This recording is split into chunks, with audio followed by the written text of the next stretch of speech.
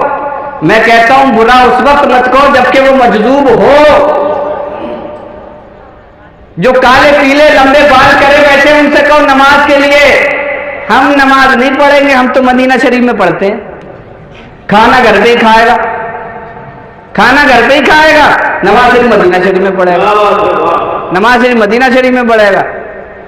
سیدی موسیٰ سہاگ رحمت اللہ تعالی علیہ مجذوب آدمی تھے. امام اہل سنت فرماتے ہیں کہ ان کی کرامت یہ ہے ان کے پاس لوگ گئے اور کہا حضور بارش کے لیے دعا کر دیجئے. تو آپ نے آسمان کی طرف دیکھا اور ایک ہدہ ہاتھ میں لیا، ڈھیلا، اور اپنی چوڑیاں پہنتے تھے، زنانہ لباس پہنتے تھے، اپنی چوڑیوں کی طرف ہدہ دکھاتے ہوئے کہا یا اللہ بارش برسا دے ورنہ اپنا سہاگ واپس لے لے. اتنا کہنا تھا. لوگ گواہی دیتے ہیں کہ سیدی موسیٰ سہاگ کا اتنا کہنا تھا اللہ نے آسمان سے بارش کا نزول فرما دیا. سیدی موسیٰ سہاگ. امام اہل سنت فرماتے مجذوب بھی سالک کا مرتبہ مجذوب سے زیادہ ہے، لیکن سالک وہ ہے جس کی عقل سلامت ہو اور مجذوب وہ ہے جس کی عقل سلامت نہ ہو. تو جس کی عقل سلامت نہ ہو وہ شریعت کے خلاف نہیں جا سکتا.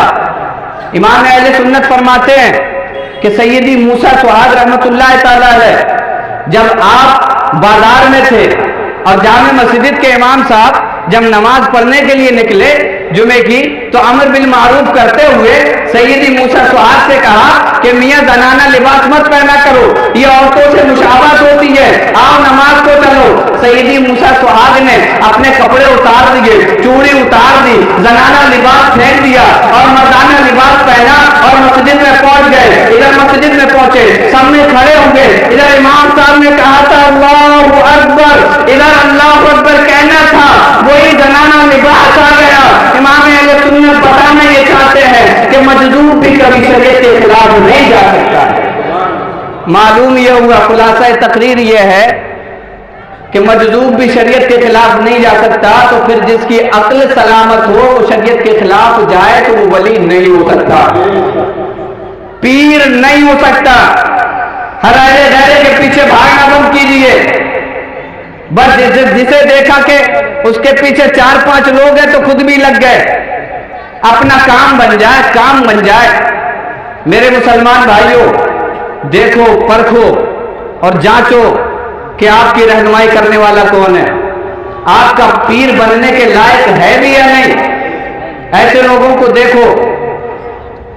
اور تقوی اور ایمان یہ معیار ولایت ہے، اگر متقی نہیں تو ولی نہیں ہو سکتا۔ اور تقوی یہ ہے کہ 5 وقت کی نماز کی پابندی کرے، اللہ اور رسول نے جو حکم دیا اس کی پابندی کرے، جس چیز سے منع کیا اس سے رک جائے، یہ تقوی ہے۔ یعنی ہر وہ کام کرنا چاہیے جس سے رب راضی ہو، ہر اس کام سے رک جانا چاہیے جس سے رب ناراض ہو۔ تو آج آپ یہ سبق لے کے جائیں، ہر غیرے کے پیچھے نہیں بھاگنا ہے، بلکہ بھاگنا اس کے پیچھے ہے جو شریعت کی پابندی کرتا ہو، بھاگنا اس کے پیچھے ہے جو نمازوں کی پابندی کرتا ہو، چلنا اس کے پیچھے ہے جو خود بھی نماز پڑھتا ہو اور تمہیں بھی نماز پڑھنے کا کہے۔ باتیں کچھ اور بھی تم سے کرتے، پر کہاں بات ہے، کیا ہونا ہے، کیوں رضا سوتے ہو، ہنستے اٹھو جب وہ غفار ہے، کیا ہونا ہے۔ السلام علیکم